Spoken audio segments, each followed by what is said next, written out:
go. All right, welcome everyone. Hi, I'm Maureen Lamb.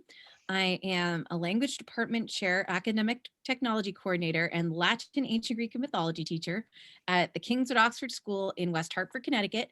And I get to teach Latin classes and academic technology classes through Idioma. So it's a lot of fun. And I, like Elisa said, please feel free to reach out if you have any questions about materials afterwards or want to go over anything. There's my email right there, latintechtools@gmail.com. I also post a lot of my stuff on @LatinTechTools, which is my Twitter handle. So feel free to follow me and share stuff. If you would like to follow along to this presentation, please go to the link there, tinyurl.com/Idioma Digital Choice Boards. That way you can scroll through and click through the links yourself. And oh, thank you, Elisa. You're welcome. Okay, so let's get going. So digital choice boards. I started using digital choice boards last year when we all went online. I hadn't really used them before, and I found that it was a great way to stay organized and provide students with choice. Voice. It had been really a goal of mine for a very long time to start providing homework choice, because I found that students were much more likely to actually do their homework if they had a choice as to what that homework might be.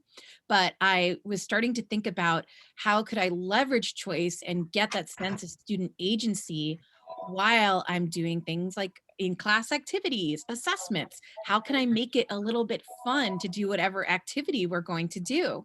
And so that's really why I started doing these digital choice boards. So I want to go through a bunch of choice boards.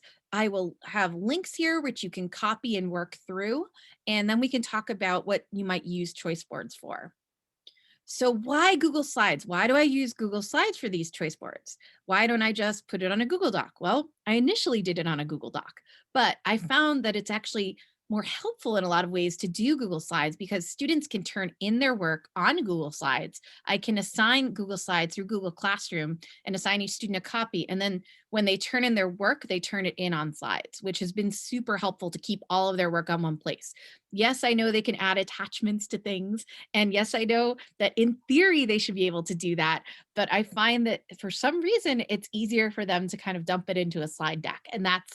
And so when I have their whole project together in one slide deck, that can be very useful. Or you can see I do this for do now activities. I do this for station rotation model. There's a lot of different ways you can leverage choice boards. So here are some ideas for Google Slides. They're super easy to curate and share material. So what I mean by that is I can embed different things in them. I can embed videos. Now I use Mote a lot and have speaking in there. I can put in clips of things. I can put in document links. I think for curating materials, it's really nice. And the fact that it's broken up slide by slide makes it easier to look at in a lot of cases than a Google Doc. Also, the ability to, like I said, to link pictures, text, and shapes to different slides. And I'll show you what exactly I mean by this. Oh, it looks like stuff's in the chat. Let me take a look. So yes, thank you, Elisa. So Mote is a Google extension and you can record your voice. You can get up to 30 seconds of voice recording free. If you get a premium version, then you can get up to 90 seconds. And if you get I don't know what it's called, some super premium version, you can actually get transcripts of what you're saying. And it also will do it in the different target languages. So I think that could be very useful for some teachers. As a Latin teacher, I'm like, you know what? It's okay that they don't have a transcript of this. They just have to listen to me speak Latin. But I think sometimes it can be helpful, or ancient Greek, which they don't have, strangely enough. So, but listening to it can be very helpful. And the Mote extension is really nice because not only does it work in Google Slides, it works in Google Classroom and it works in Google Docs. So if that's something that you want to use, you use the comment function to use Mote. Play around with it. It's really fun. And also creating a copy for each student. I think creating a copy of the slide deck for each student so they can go through it at their own pace and take a look at it can be very, very helpful. Again, you can do this with documents as well. You can do this with Jamboards. You can do this with Google Drawing. You can do this with a lot of different things, but I have found that Google Slides are my go-to. Um, And as those of you who've been in my presentations before, someone once said, Google Slides are the Sasami knife of the Google Suite. And it's so true because they can do everything. Those of you who are at my last presentation on Google Slides know that I'm mildly obsessed with them and use them all the time, but these are some things I did not go over last time. And if you are interested in learning more about Google Slides, feel free to watch the previous video or reach out to me. I'm creating a list of all of my templates in Google Slides. I'll also be sharing them over Twitter and tagging Wonderful Idioma because I think it's super helpful, and it's nice when people can share one thing at a time instead of a big list of things that you'll look at once. I find if I get things one at a time, I'm more likely to actually try it. So hopefully I'm not overwhelming you with all of these. So just for tonight, see what you like, what's applicable to you, and pick one during our work time. So homework choice boards are where I started out. I did my graduate school research at UNC Greensboro on education and Latin. And when I was doing my education research, I was really interested in homework. I unfortunately had students who were doing far too much homework. And I was wondering to myself, is it really beneficial to them to be doing so much homework all of the time? And so that got me questioning, what is homework and what should we assign for homework? What is helpful for homework? And my research led me to believe that 30 minutes is pretty much the max you really need to give ever for homework. If that, it also needs to be extending learning time outside of the classroom. And I also, if you can provide some sort of student agency or choice as part of homework, it will make the homework more effective because the students are more likely to engage with what they're doing. It's interesting, giving students choice makes them want to do it more. And so by doing it, you're ensuring, or at least to some extent, that the students will perform the tasks that you're talking about, but also that they'll do something that's hopefully interesting and meaningful to them in some way. So that's why I really wanted to start doing homework choice boards. And it also helps keep me organized. When I give a homework choice board, I say, okay, let's say there are 4 classes that I want them to do the choice board. I'll give them 4 options to pick from the choice board that are about a half an hour. And so that way, they range from 15 to 30 minutes. So that way, for each night of homework, students can choose what they're doing, but they still know they have to do homework. But at the end of that 2 weeks, then I have to grade all of it, which is a little bit daunting, but at least then I know, okay, maybe if they couldn't do it one night because they had too much math or too much history homework, then they can kind of save it and know they have to do the 4 things for their Latin class that's due on this date. So again, it gives them that flexibility that we've been hopefully trying to give our students a lot during this pandemic, and it gives them time to kind of work at their own pace. There are some students this works really well with. There are some students that need a little bit of poking and prodding that I say, okay, if every time a homework's due, just hand in something. But it generally has worked out really well. This is something I did at the beginning of this year. Who watched that silly Netflix show, Floor is Lava? Okay, good, good. Okay, some people know what I'm talking about. Good. Okay. So I'm gonna click this out. Can you still see my screen? And my funky Lord of the Rings thing around it? Yes, of course. All right, fabulous. So this is something I saw online, and it wasn't a choice board, but what it was a whole lesson plan built around class is lava. And I was on Twitter and I was like, oh, wow, it would be super cool to do a choice board that was class is lava instead of floor is lava. And so students would select activities under different furniture pieces to move their character across the lava challenge room. So here's our lovely challenge room. And here are the different activities they could pick.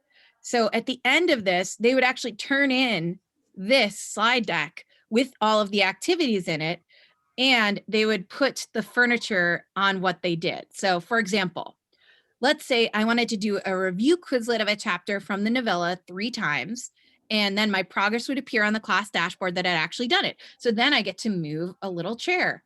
So I'm going to move a chair, and then my person's going to stand on that chair. Some students actually filmed their person going across. It was very delightful for them. And then some of them asked if they could swing from the chandelier. I said, I didn't really plan for that, but that's an interesting thought. Um, you can't skip though. And then you could either do a Flipgrid story or an infographic, or I like to give a lot of different things that students can do, because I find that not some students, they want to read a book. Some students, they want to draw. They want to do something a little bit different. Some students want to build. Some students want to do all sorts of different things. And so giving them a lot of different options. The movie trailer was super fun, and it was worth the bed. So I had a lot of fun movie trailers. So then they could move the bed. That'd be worth several spaces. And then, so you get to move your furniture across, and then your person could jump from furniture to furniture and get across. And it was very satisfying.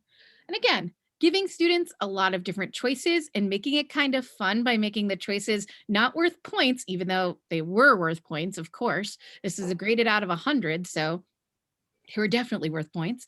But, oh, sorry, no, it was graded out of, no, it was graded out of 100. So these, each square is worth 20 points. And so they are worth points, but having them do this and having them think about it and how they would do it was really fun. And so feel free to use any of these templates or kind of brainstorm how they might work for you. All right, let me bring this back up. Okay, so Class of Lava is the first one. The next is a Caesar one, and that sounds kind of boring. So what, Caesar? What's up with that?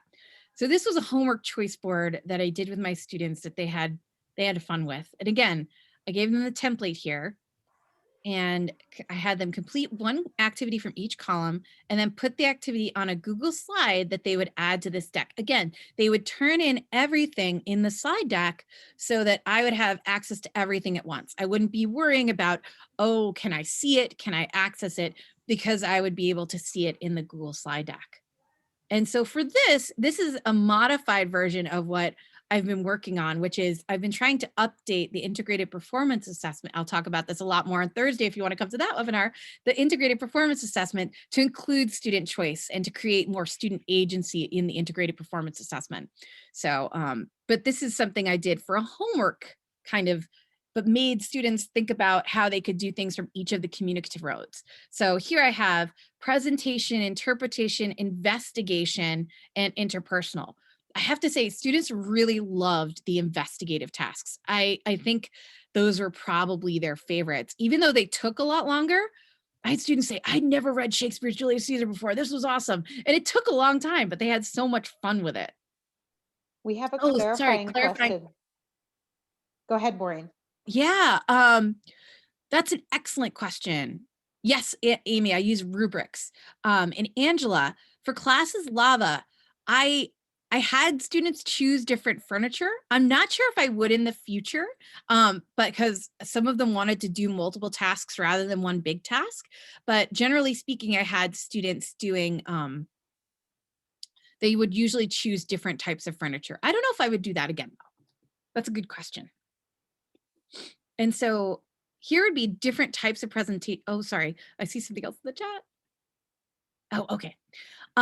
So have students do a presentational task, and this could be different types of presentational tasks. I'll get into this a little bit later too, as I talk about more of an assessment choice board. But here, thinking about different things that students could present on, either in the target language, or this particular thing was for an AP Latin course. And so in AP Latin, we don't do a lot of Latin speaking, sadly, because, oh yes, I can share some rubrics. For Latin speaking, sadly, we don't do it with the AP exam, but so a lot of it ends up being in English and more interpretive. But for the presentational tasks, I make them at least cite Latin evidence. Sorry, for the presentational tasks. For interpretive tasks, they can read. So it really depends on what they want to do. And here, just giving them a variety of options. And then for investigative tasks, I did a lot of like outside reading, outside watching, and that was fun. And then finally for interpersonal, again, because we don't do spoken Latin and AP Latin, trying to have them teach someone something about Latin, or having them have a debate about something, doing some interpersonal writing as it's extemporaneous, as if they were chatting back and forth, imagining what a conversation might look like, or all of the, at the bottom here, I did create a presentation on your own topic, a video or interpersonal task, because I found from doing Classes Lava, I had some students who said, well, why couldn't I do it this way? And so for this particular homework task, I said, okay, if you can think of something that you want to do that's a little bit different, go for it, have at it, have fun with that. And so I found that that was really fun. And again, it helped student engagement because students are like, oh, I have this cool idea of how I can do a presentational task about this literature that we're reading.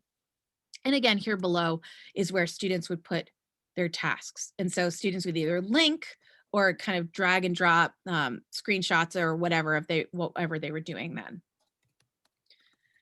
And so this is one I did very recently. You can see like the progression of the choice boards over time. And this was largely inspired by a choice board that was shared with me by Amy Bernard Mason. I just kind of techified it a lot here. And so students were reading a story from the chapter. Oh, I'm going to check the chat. Hold on. Yes, I give the choice board at the beginning of the unit. Yes. So I give it at the beginning of the unit and then students can choose throughout the unit. So this was for them reading one of the stories. They would read all the stories in class anyway, but this is kind of them choosing it to be their close reading story and interact with the story and show your comprehension with this choice board. Choose 2 different colored boxes. Then turn in your creations on this Google slide deck on Google Classroom. So here is what I would do. So here is the choice board. Again, I got a little fancy. So you actually link to whatever it is. So let's say you wanted to draw. You link. Oh, that's linking to the wrong slide. It should not be that one. Uh-oh. See, you can make mistakes all the time. Let's see. Okay. Oh, this is actually a fantastic time to show you how to do this. See, it's a teaching moment. So here you can link to the text so let's say I wanted to do this. I'm going to click link, and then I am not going to link it to that. I'm going to link it to another slide in the presentation. So here I am going to link it to slide 5. So then, and I'm going to make it darker so I can see it. Then when I click draw, it will take me to slide 5. And so then students can see the task. And so then let's say they wanted to do filming and they have whatever they'd be using here. So this is the Google Drawing icon. This is the Jamboard icon. This is the Flipgrid icon. This is the Google Doc icon, Kahoot, Gimkit, all the usual suspects. And so they would click on the text and I would talk to them about this in class. I would explain that you have to click on the text for it to work. And then they would go to the slide that went with it. And so then they could take a look at that.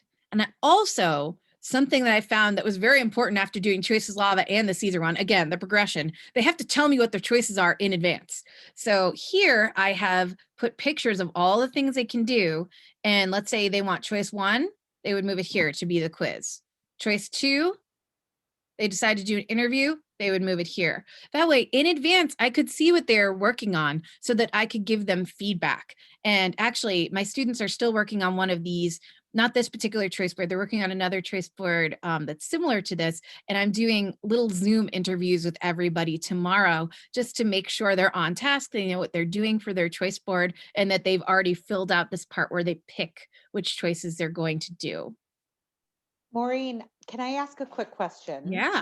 I often use the speaker notes to put the directions in and keep That's great. the slides, but I discovered that not all my students can see the speaker notes. Hmm. Do you know how to turn those on and off? Speaker notes. Turns out that Where? I can't, Oh, I don't get, under view. oh, oh, perfect. Okay. I can't control that for my students though. They have to No, control that on your own. So you they could have to put, turn it on and off. Yes. okay, you could put instructions in the speaker notes, but if you do that, make sure they know how to access them. Okay. Absolutely. Oh gosh, thank you. You just changed everything for me yet again. Oh, good. I'm so glad. Yes, this slide deck is in the presentation. Yes, feel free to copy and use anything. You don't have to attribute me or anything. Just have fun. Use it, make it yours. Enjoy. So again, there are a lot of choices here. I really like things like this, a diglot story where you're kind of doing, this is for my Latin twos and they're still not super confident in their Latin. So it's nice for them to tell the story in English and then add Latin words to show that they understand them in context. I really like Meme It. My students are obsessed with memes, and I did memes and emojis. They have to choose one though. They can't do both. It can't be all meme, all emoji all the time. And especially now that they can add memes and Giphies to Jamboard, it's been a real game changer. It's been really fun. Another one, almost all the kids in my class chose fan fiction, which I thought was fantastic and so much fun. So we had a ball. I had a ball reading their fan fiction. I just thought it was so much fun. And it gave them a chance to be creative in a way they may not get to do in their other classes while they're engaging with the text. And so it demonstrates that they understood what was going on in the Latin, but they were writing the fan fiction in English. And so I thought that was a really cool cultural thing to do. Again, these are all different, fun, interesting things. And when the gamify one, it's so easy for students to create a 15 question Quizlet and just kind of, or sorry, Kahoot, and just kind of do it quickly. But what I have them do for this, here, I'll show you. Instead of just doing that, they have to actually get friends to play it with them and take a screenshot. So rather than just doing it and kind of being done with it, they have to host a game. And so I found that that was a game changer because they had to get other students involved. So that was nice. And it gave them an excuse to get together with their friends on Zoom outside of class. So that was fun. So again, feel free to use any of this, anything that's helpful to you, please do. Okay. So let's see, how am I doing in time? Oh, I have to go a little faster. Next, station rotation model. I have found that because I teach unleveled classes, because Latin is all one level, no matter how large my class is, it's still one level. So I have Latin 2, Latin 3, Latin AP, Greek 1, everyone's on the same level. I like using station rotation model as differentiation. And I was having a lot of trouble wrapping my brain around how this would work in an online classroom and how I could do this for having students who are in the classroom and who are on Zoom. And so here's something I've come up with. Not saying it's perfect, these are perfect by any stretch, but there are things I've come up with that are kind of fun. This is Do Now Dice. And I got this idea for something I saw, I think on Slides Mania, but I went a little crazy with it. And so what students are going to do is, instead of doing a traditional station rotation model where the teacher picks where you go, students are going to roll the dice and figure out where they go first. And so here I put in a little video from YouTube of dice rolling. So students play the video. Oh, come on, why aren't you playing? Well, there we go. And then you press pause just wherever. So the first thing I would do is go to this one. And of course, this is supposed to be linked. There is a link, I just can't see it. Here, this will work. Okay, so I rolled a 1. I'm going to press the 1 and it's going to take me to 1. And so the first thing would be meeting with the teacher. This is one of my favorite parts of doing a station rotation model anyway.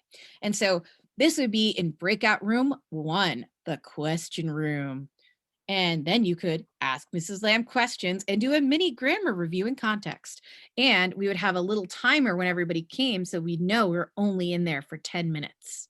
So that's how I was working the timing of this all. Next, let's say I rolled a 2. I would join a small group of students in breakout room 2 on Zoom, the collaboration room, and then fill out the interview Jamboard by asking the other students questions. Again, they know they have to pick room 2 in Zoom, and I like the way that rhymed, and you'd have to do the timer to know that it's 10 minutes only spend 10 minutes during this collaboration. Oh, go back to where you came from. There we go. Now for 3, it's a pair deck. And so I like using asynchronous student mode for this. I would put the link to the pair deck in here and students would join room 3, the quiet room, where students were working by themselves and, generally being quiet. And so do student pace mode. And then I added another timer, and this one's particularly lovely because it has a puppy in it. Let's see, maybe I'll just go through here. All right, come on. Oh, it does not want to move. There we go. Next, Quizlet. And so again, 10-minute timer, and students could either go into room 2 if they wanted to collaborate and play Quizlet against each other, play Quizlet live, because you know how much they love that, or they could do Quizlets on their own using the Quizlets that are assigned in our classroom folder on Quizlet. And again, giving themselves 10 minutes to do so that they don't go over time.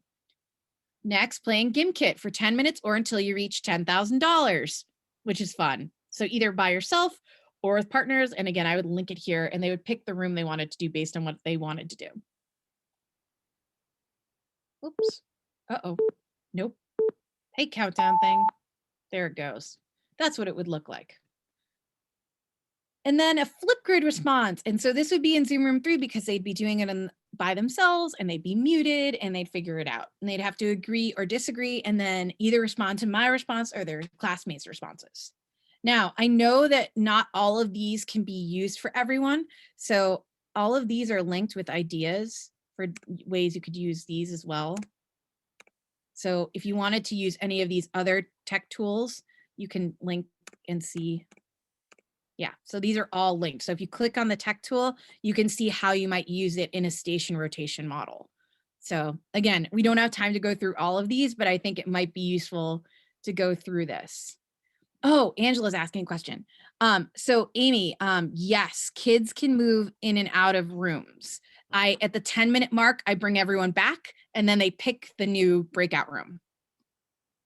You can turn it on now so that breakout rooms are chosen by students. So that's super helpful. I found that that's really, really helpful for me, because then I say, everybody in this thing go to room 1, everyone in this go to room 2. So that way they can sort themselves. It's nice. You don't have to press all the buttons. It's easier in some ways. And yes, sometimes kids get to a room and no one's there, but they usually let me know. That's what so that's been available for, I think, since like early December. So yeah, it's a new update. Absolutely. Sometimes kids get to a room and there's no one there, but if that happens, I just manage it and try to figure it out. I actually have all of my students update Zoom in class because I feel like it's really important that we're all on the same page, especially if they're having trouble, especially if a kid shows up and they are not able to have any sound. I know they have not updated, and say, oh, okay, let's get this going. But yeah, feel free to explore this during our exploration time. I'm going to stop sharing this one and go to the other one. So I'm going to jump back in for a sec and just show couple more ideas and then give you work time, because I know I'm cutting into your work time. I apologize. So that's Do Now Dice. And this is one that was inspired by my daughters. I have a 4-year-old and a 6-year-old, and they've been like really into pirates lately. So I saw something on playing Treasure Island, but they didn't say how to play it. It just showed, ooh, you can link treasure boxes. And I was like, wow, we could do a choice thing with this. And so they were reading a novella at the time. So I said, read the chapter of the novella, select a treasure, then complete the activity associated with that treasure. Is it really any different than assigning them an activity to do? Nah. However, is it cool to pick out a treasure? Yes. So let's say, ooh, okay, I want to pick the one that's in this tree. I'm going to create a smash doodle. And then if you picked one of the other ones, you would create tweets on Twitter. You would do an Instagram story, you would do Edpuzzle, or you would do a reflection, all really important things, but you get to pick your treasure. And then of course you're going to get the kids being like, hey, pick the one that's on the tree, because they know which one they want to all do. And so it gets a kind of fun class camaraderie going on. Again, it's not an exact science. Is it really any different than assigning it? No, it's just that they're clicking on something and something fun is happening. Just like Kahoot. Who knew that multiple choice could be so fun? It's just a way to make it fun.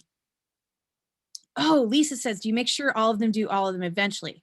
And Elisa, yes, the kids can go to the same room more than once. For Lisa, this would be just for me a do now activity. So this would be kind of the first 10 minutes of class. So really whatever, this would be after we did either silent staying reading or students who did something for homework. So they wouldn't necessarily do all of them eventually, but this would just kind of be a fun way to pick their warm-up activity. But all of them are very important. I think reflection has been the most important thing I've done during this whole time with remote learning, is getting that feedback from students. So I would say of all of them, that would purely be the most valuable to me. But if it's the thing you're doing for 10 minutes, you're more likely to do it, which is good. Another one I've been trying is spin the wheel. Oh, I didn't link it. But what you do is spin the wheel. Oh shoot, I thought I had the link working. I will link it here. You spin a little wheel and you press pause just like you did for the dice, and then you go to the different activities. I'll link it when you have work time. Next, it finally is we're going to talk about the assessment choice board as a modified APA. This I'm growing this. This is you're going to see a different one on Thursday, but this is one I did last spring as the final exam for one of my classes.